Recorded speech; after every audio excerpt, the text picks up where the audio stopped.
All right, I said, I know we kind of talked a little bit before, but still, can you like introduce yourself a little bit? Absolutely. Yeah. My name is Isaac Mourier, and I'm currently the head of performance nutrition with the Orlando Magic. Nice, nice. So, um, since you're a performance nutritionist, in a professional setting, can you like kind of talk to me about like your day-to-day schedule like? Yeah. Yeah. The day-to-day schedule really depends on the time of year, you know, it even gets categorized more than just off-season, pre-season, during season, post-season. It's really kind of game day, off day, travel day. So it really depends whether we're home, whether we're away. The operations are very different. Um, but often, it involves some variation of, especially during the season making sure that all the operations are in place. So making sure that the menus are submitted for the planes, making sure that the menus get executed for the planes, for the hotels, for the arenas, making sure that the supplements are where they need to be, all of those types of things. The kind of prerequisite for every single one of these days is that all of those things are in place. They are where they're supposed to be, and people are nudged towards them to utilize those things.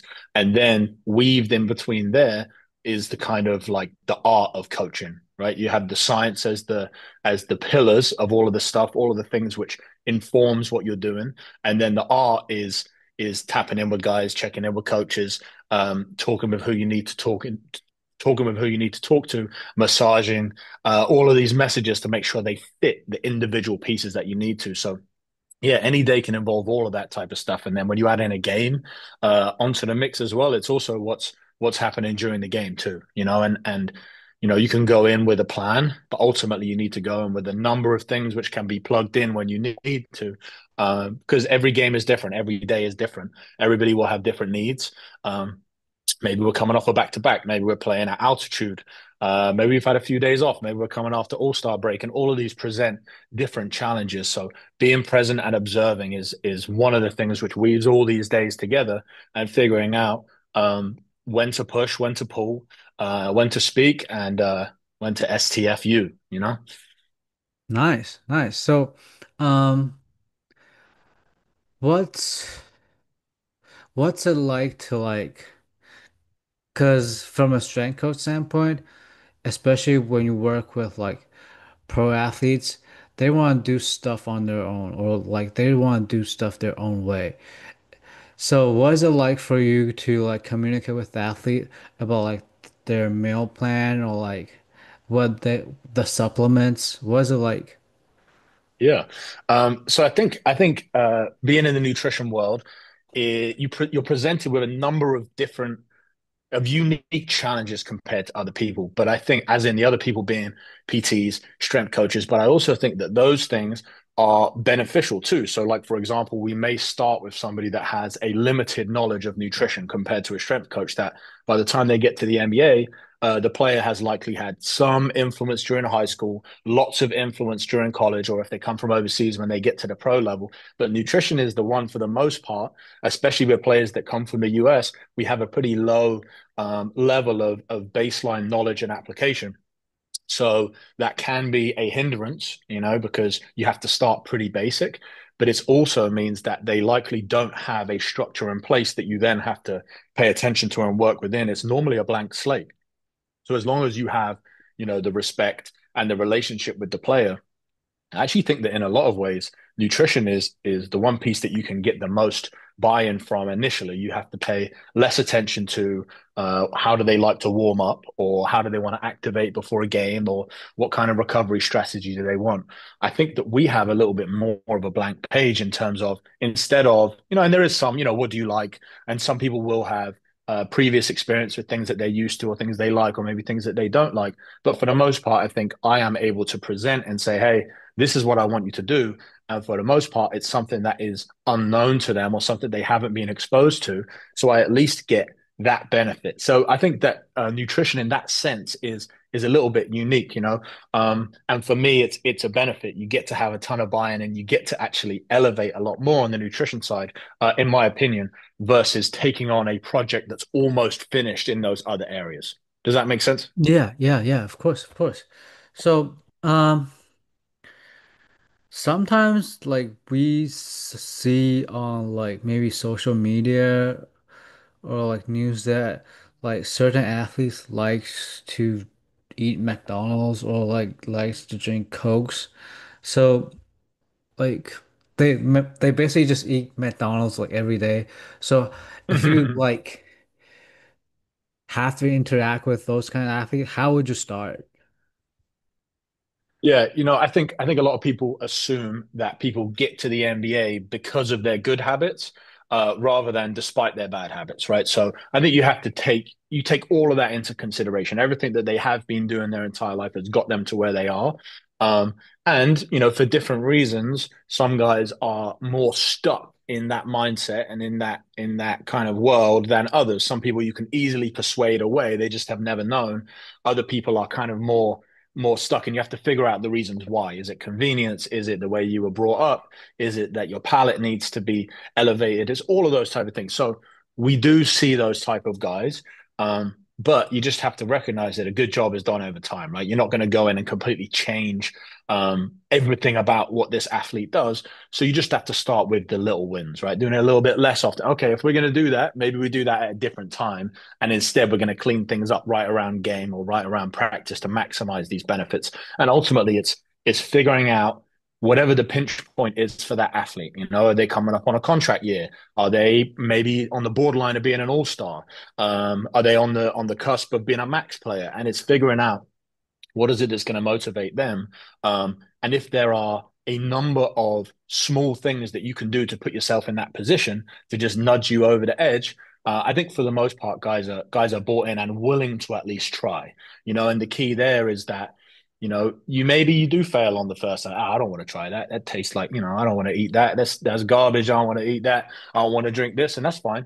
I often say that we're in the business of solutions, right? So we present something, the athlete comes back with a problem, I have a solution. They have a problem with that solution, I have another solution. And you go down the line and you go down the line and you go down the line until you find something that sticks.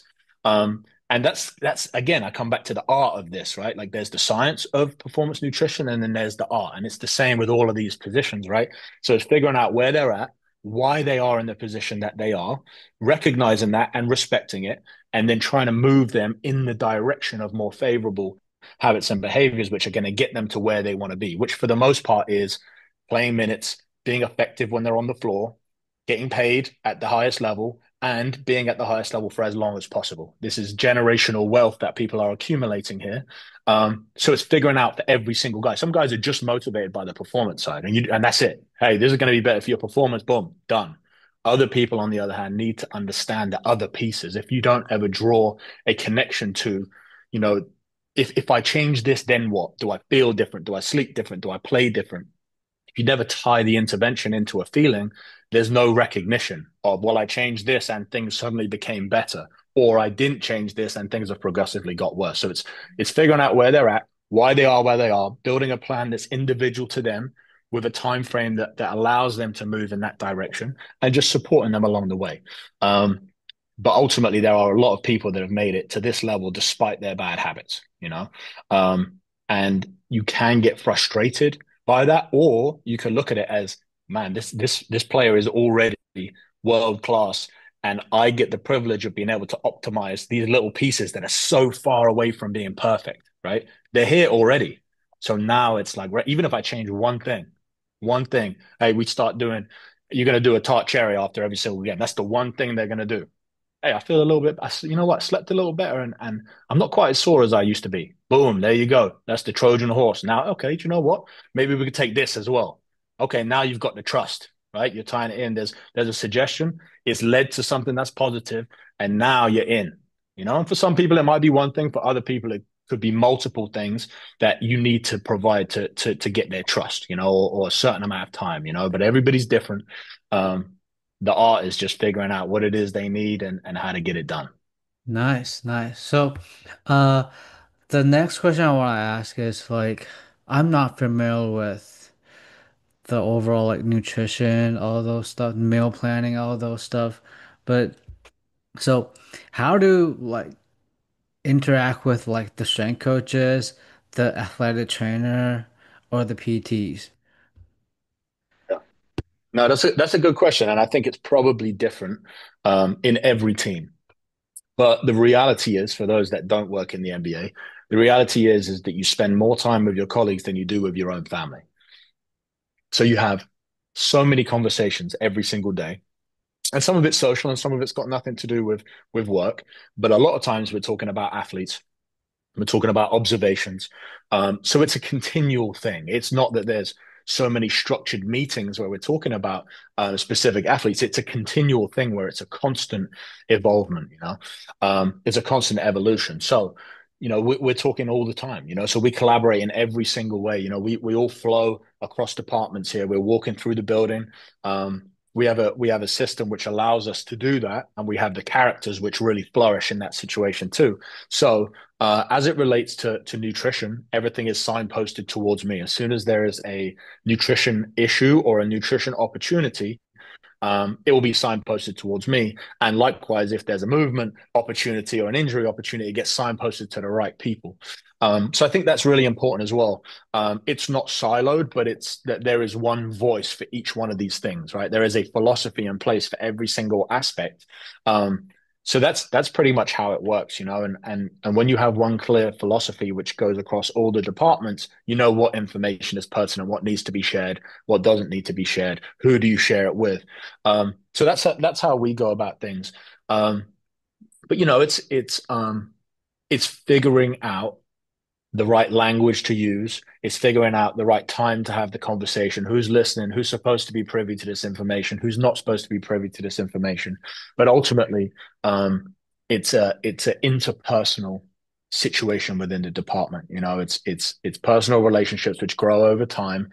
And we're so connected because we have so many of these instances. Like on a game day, we have shoot around, then we eat, then we go home, then we have pre-game activation, then we have the shooting slots, then we got pre-game, then we've got the game, then we've got post-game. We might lift after the game. So there's already what, 7 or 8 opportunities that you can observe an athlete, have a conversation with a strength coach or a PT or with a coach or a player. There's just so many opportunities that there's less need to do structured meetings and structured situations where it's like there's an agenda because there's so many other times that you could pick up on things. So it's very fluid. And it's built on everybody having the confidence in each other to be excellent at what they do. Nice, nice, nice. So I know before NBA you also work with college athlete. So can you kind of like uh walk me through the difference between working with pro athletes and college athletes? Yeah, no, that's a really good question. Um, I mean, I think some of the challenges are the same. I think it's just that the solutions are a little bit different, and the things which motivate the athletes are a little bit different. So the problems is that you have performance questions that you want to answer, and then you have different reasons why they're not answering those questions already, as it relates to sleep, as it relates to nutrition, as it relates to hydration. In college, and again, college is a broad spectrum, right? Like I worked at the University of Georgia, so this is one of the best sports nutrition programs, arguably in the world. Shout out to Jana Heitmeyer over there. But also from a resources standpoint, it's much more like a professional situation. Whereas if you're at a mid-major, you're at Murray State, for example, or you're at Cal Baptist at a lower level, it's a very different situation, But at the pro level and at that high major Division 1 level, you're able to provide solutions much easier. There's meals, there's snacks, there's shakes, there's supplements. There's a lot of answers that you can kind of plug in there. When you're at lower levels, you have to be a little bit more creative of how you get done. But ultimately, the blueprint of the athlete is very similar, and I think that again, it's kind of how the solutions are plugged in that are different. Naturally, with these other pieces, like I alluded to earlier, like when you're working in the weights room and you're a strength and conditioning coach, and they're coming from a college program, they have a higher training age already. They've been exposed to a couple of different philosophies, but honestly, for us, for the most part, they haven't. So you're coming with pretty much close to a blank slate in both of those situations. The one thing that I would say is that by the time they get to the pro level, they're probably a little bit closer to their physical maturation. So maybe there's less emphasis on changing body composition or changing body mass, Whereas here we're fine tuning a little bit more. Whereas in college, I think a lot of times the messages come from the top down. He needs to be bigger. He needs to be leaner. He needs to be lighter. Whereas here, there's at the pro level, there's less emphasis on that. There are some people where you still have to do that, but there's more of an emphasis on how do we turn the gauges on health and performance a little bit? How do we tighten the screws a little bit? So the athletes are similar, but the solutions are a little bit different. And again, the amount of touch points that you get, we're just with them so often that you get to craft, you get to condition the environment all the time because we're always on the road. And when we're at home, we have this amazing environment where everything is possible. Um, you get to condition it, but you also get to nudge them in the right directions in the right spaces. Whereas in college, for the most part, there are a couple of dietitians and nutritionists which will be fully embedded in a team. But for the most part, you're working with three or four different teams. You're not traveling. So you only really see snapshots, right? In the NBA and at most pro sports at the level, you're with the same, for us, 15 to 18 guys every single day for at least 8 to 9 months. So you get a very good picture of who they are, what their habits are, what they're telling the truth about, maybe what they're not, um, and you have all of these opportunities to correct them and nudge them in the right direction. So a couple of differences there, but ultimately, when you're working at the top of the college and at the professional level, there's a lot of similarities in terms of the profile of the athlete, their habits, their behaviors, their attitudes, those types of things. Cool, cool. Just out of curiosity, have you ever like do you ever need to like chase down like one athlete to like make them maybe drink their shakers or like eat meals, something like that? Yeah, I mean, that's the beauty of always being around, right? And I'm pretty like consistent where I'm gonna do it every time. Like, so it's not like I'm gonna let it slide for a week and then, hey, man, you haven't had it for a whole week. Every single time. Hey, did you remember? Did you grab your thing? Hey, you left your shake over there. Hey, did you take your pills today? It's an everyday thing. So now that's just who I am and what I do. So like, and I have really good relationships with everybody too. They understand that that's my job and that's what I'm supposed to do.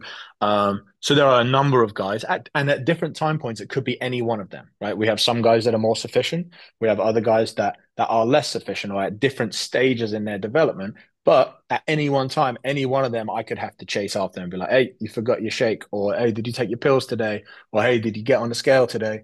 Um, so it's about being willing to do that all the time. If that's something that you are preaching as being important and part of your philosophy, then it has to feel that way to them as well. Because sometimes, at the pro level and in college too, people will try and test and figure out, okay, are they asking me to do this just to do this, or is there some value? Is there some impact which is coming from this? And ultimately, that's what it's about. It's not personal. If you forget to do this, or honestly, even if you just don't want to do it that day, it's not personal whatsoever. This is just, hey, this is what I need you to do. And if you forgot, all good, I'm going to remind you. And at that point, if you push back and say, do you know what, I really don't want it, it's all good. I'm going to get you tomorrow as well. You know, um, so it's being understanding, right? It's being able to have a human component and to be able to be empathetic with these guys, and I think that gets lost sometimes. You forget that there's a human connection and a human component to it. Some of our guys have kids, some of our guys have wives or girlfriends, or maybe they don't, and all of these things factor into how their mood dictates. Did they play last night? Did they not? Did they have a good game? Did they turn the ball over? Did they miss a game? Well, all of these type of things are going to influence whether they're going to do the things which we want them to do that day. Sometimes maybe I don't follow up. If it's a touchy day, then do you know what? I'm going to give you the option. It's there, and I'm not going to push it. But tomorrow we'll go right back to our usual programming. So it's having some feel too. It's having some feel. It's making sure that the things which you're preaching are important and impactful. Because if you want them to respect it and to find it important, you need to do that yourself. Recognize that sometimes you're being tested and you've got to make sure that you pass that test. And then also the underlying piece is understanding the human component too. When do I push? When do I not? When is it time to just let them simmer real quick? You don't want to be on the receiving end of somebody losing their mind, and just purging on someone, because you were trying to push a shake on them.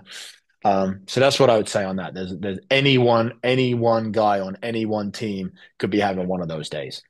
Mm, nice, nice. So, uh,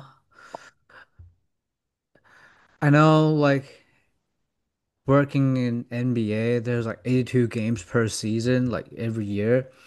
So can you kind of like give us like a like sh or share us like your thought process on how to maximize like recovery just from a nutritional or like meal plan standpoint? Yeah.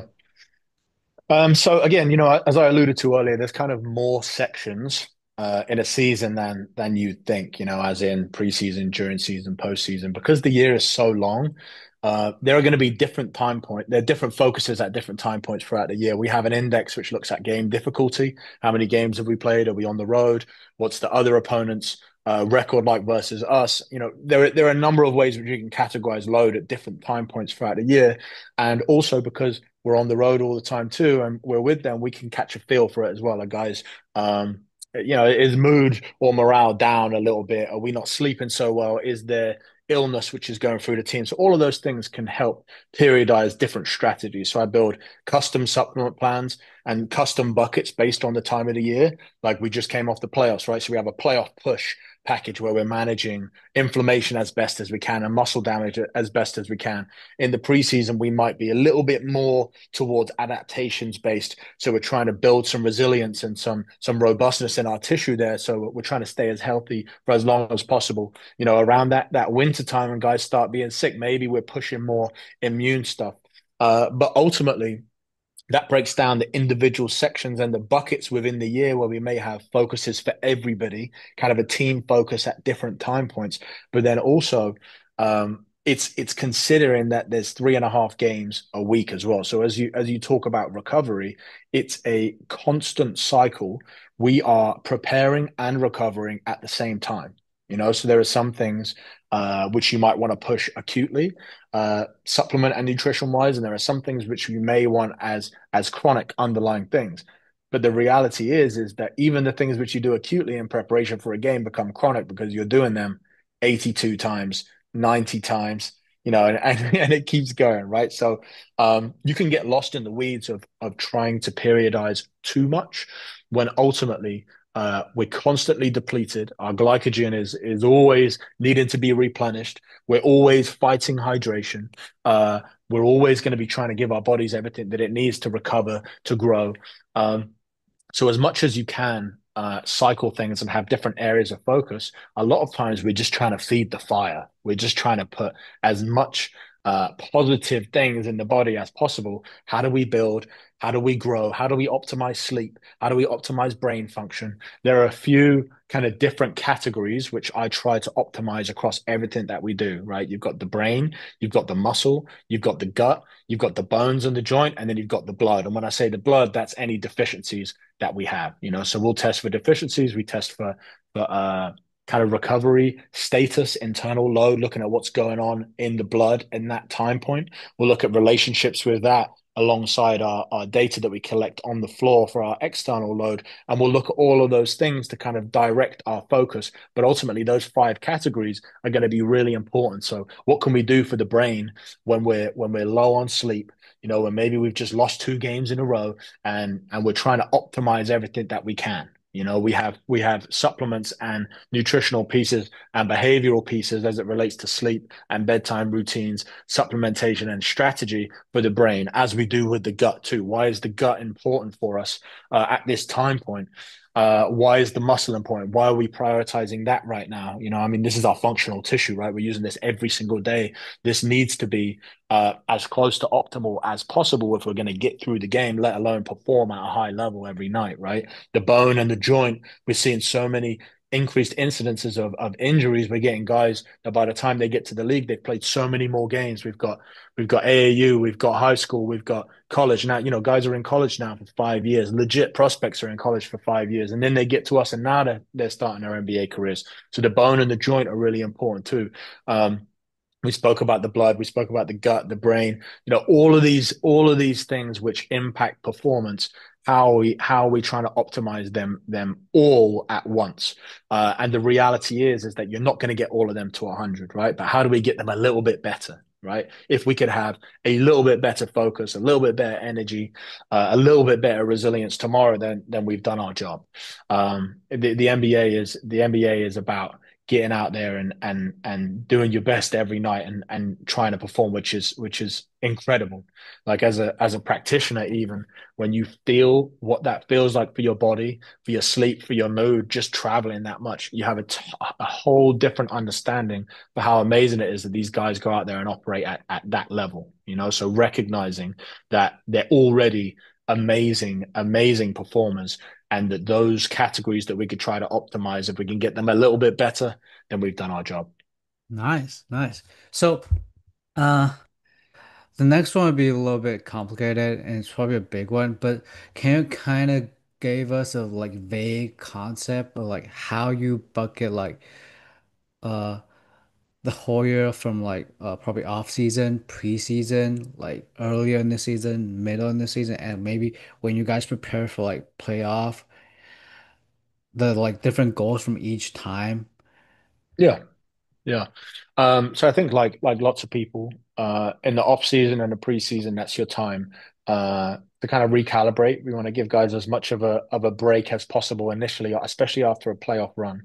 So typically giving them a break, and we'll shift the focus of diet, especially in that period.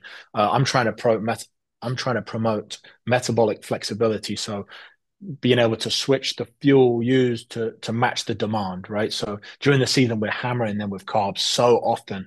We're constantly trying to replenish glycogen stores. We're trying to top up before a game. We're trying to do it in the game. It's so much that we're trying to bring that down in the off season. So when we're not operating at a high intensity, we're trying to shift a little bit more towards those healthy fats there, so we can train our body to be a little bit more, to be able to use those fuel sources more efficiently.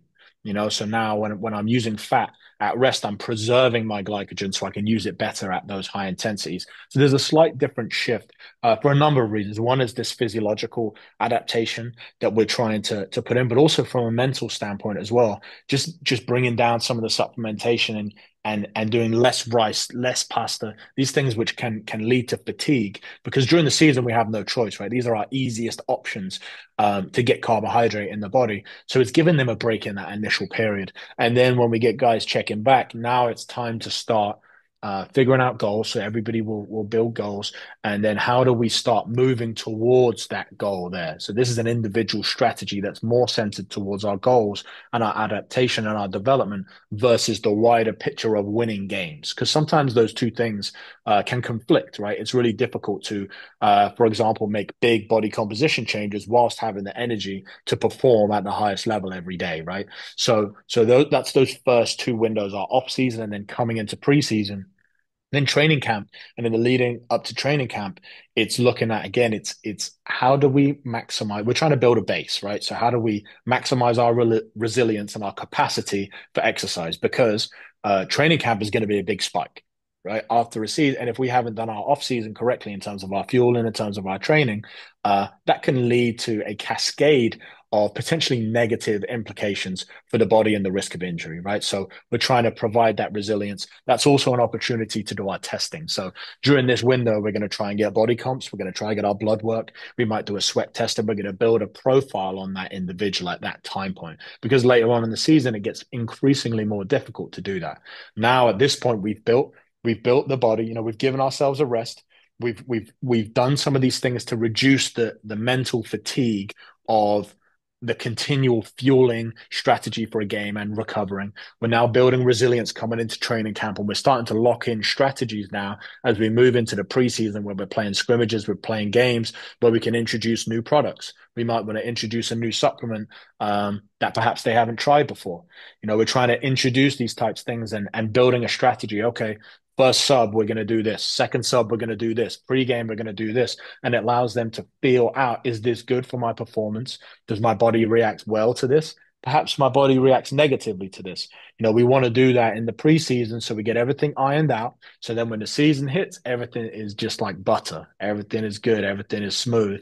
Um, so then that leads up into the preseason games and the start of the season. And at this point, we should be in shape. We should be resilient. We should have built our base. We should have built our foundation. And there's in the off season too, there's kind of underpinning education, right? So we are touching on, I always ask, what did we do well this year? And what could we do better on? Like what are some areas that you feel like you improved on? Or what are some areas that you would like to be better at next season? And I'll write on my whiteboard. I have a whiteboard of goals. We have it down there, and I can hold them accountable to that. And ultimately, it's about being a little bit better, especially where we're at. Um, as an organization, they've built it in a way that we've now, this is our second year in a row in the playoffs. We're trying to get better and better every single year. Um, so kind of moving in that direction with education and trying to hone in on some of the areas that need improvement. Then the preseason another opportunity to start putting those in place. Now the season has started. We've built the base, we've built the strategy, and now we've got a higher level of understanding than we did the previous year, right? So things are a little bit easier. And then from a practitioner standpoint as well, it's getting your systems down. It's the ordering, it's the setup. Do we want to do things in a different way? Do we want different education put up here when we're on the road, on serving sizes based on perhaps body composition goals or minutes played? How do we want to level those types of things up? How are we doing hydration in the game? Making sure all of those things are done in the preseason. So by the time the season starts, everything is smooth, like I'd said. And now we're into managing the load again, right? It's a huge amount of expenditure that our guys are going through, even that don't play very much. Even those guys are going through a high level of expenditure.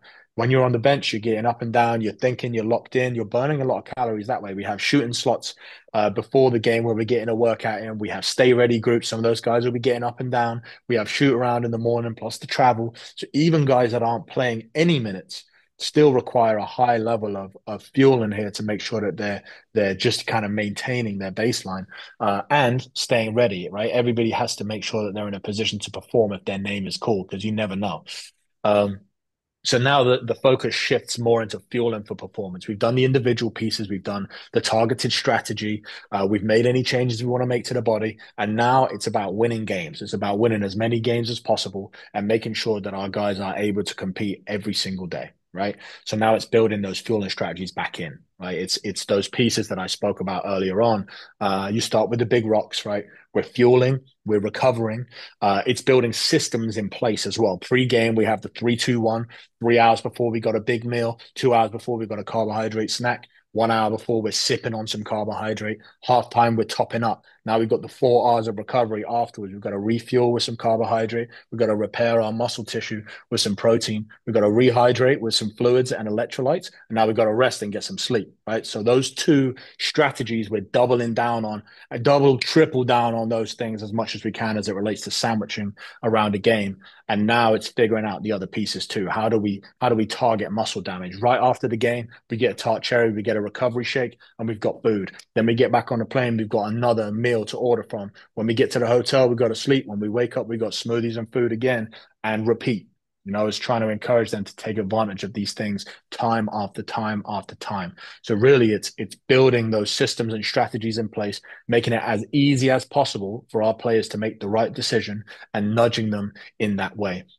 Then as you get closer, to start with, everybody's fresh, everybody feels good. We're coming off the off season, everybody's in great shape, spirits are high.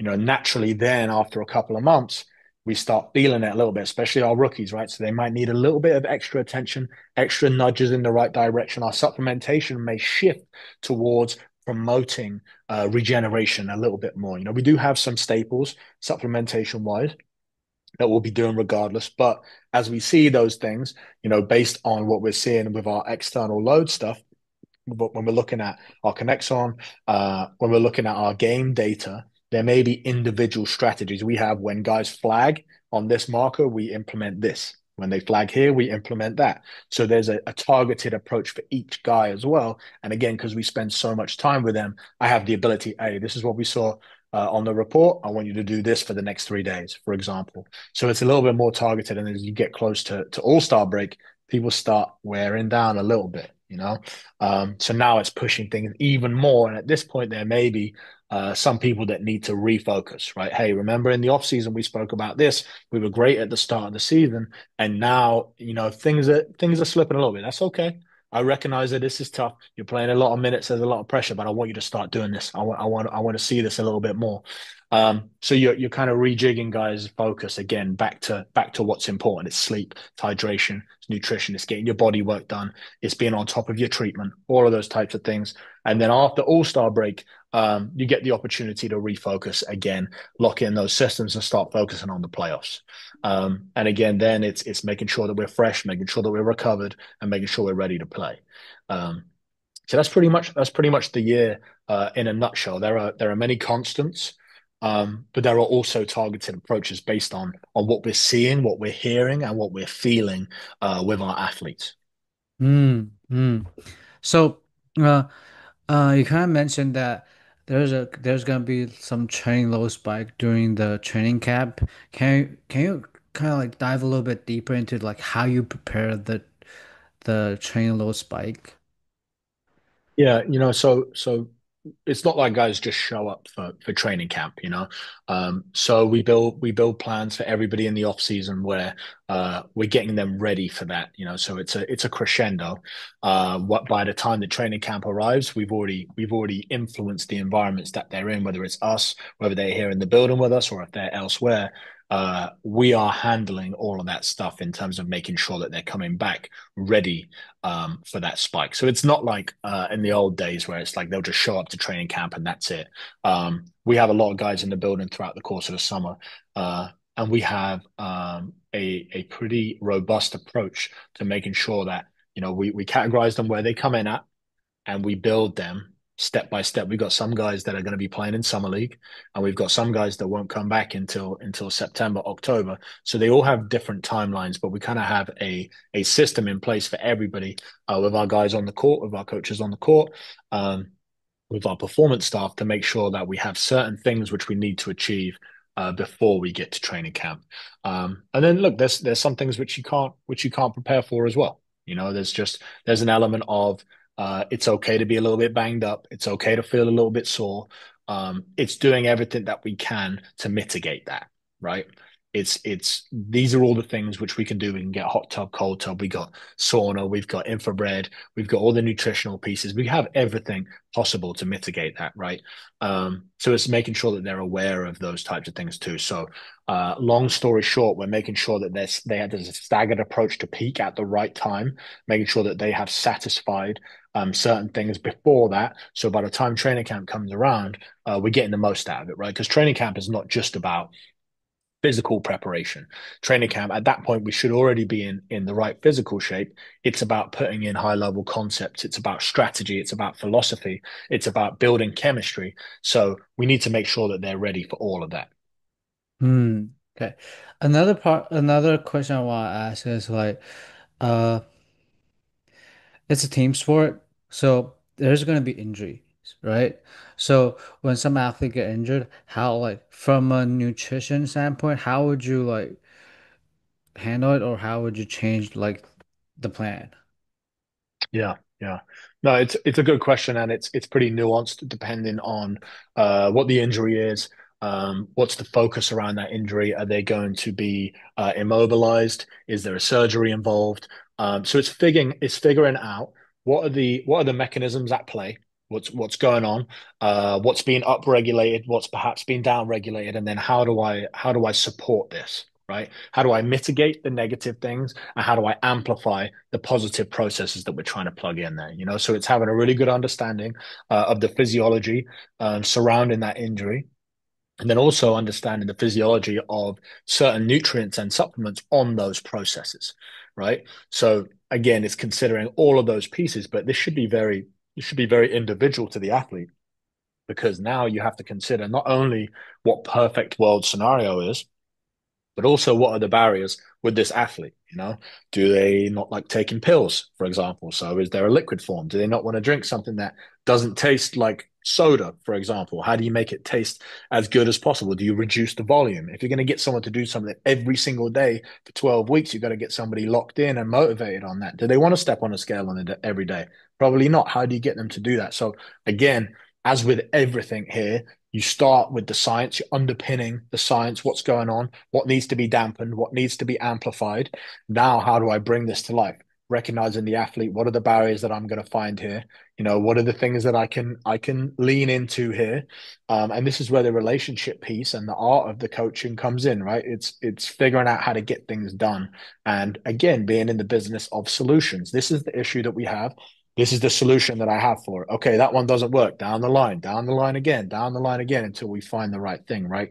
Something that is 70% of the way there in terms of being perfect that's done every single day is better than having this 100% perfect strategy that never gets done, right? I think sometimes people fall into the mistake of building out a plan to justify how smart they are or how good they are at their job when actually you got to try and get somebody to do it. Right. So sometimes it's better leaving out a couple of things, figuring out what's really, really important, and ultimately, what is the athlete going to do? Because if I'm putting 12 things together and I know that this guy doesn't even usually eat breakfast and doesn't like taking pills, who am I building this plan for? You have to recognize who your audience is.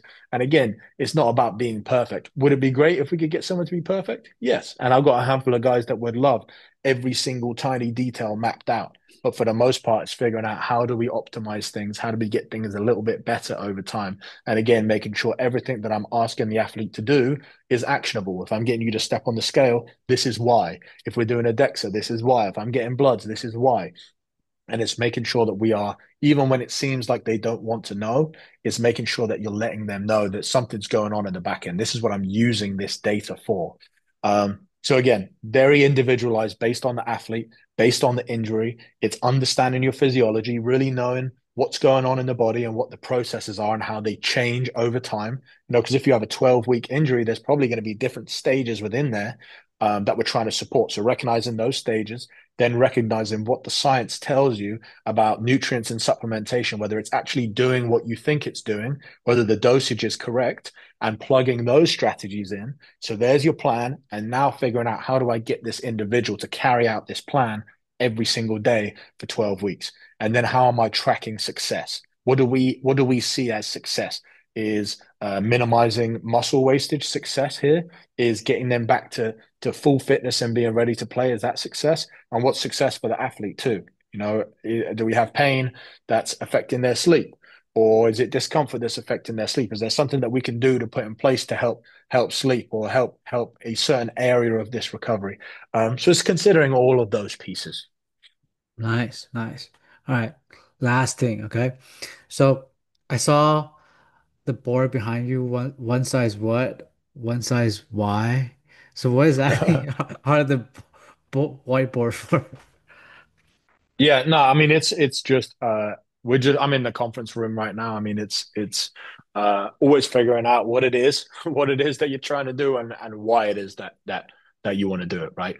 And it's something that rings true with everything, right? I mean, what is it that you want to do and why do you want to do it? It's the same for us and it's the same for the athletes too. So there's no super deep meaning understanding there. It's just keeping things simple. I think a lot of times you can get wrapped up in all of the little details, and ultimately, it's just trying to keep it simple. It's trying to keep it simple and doing it time after time after time.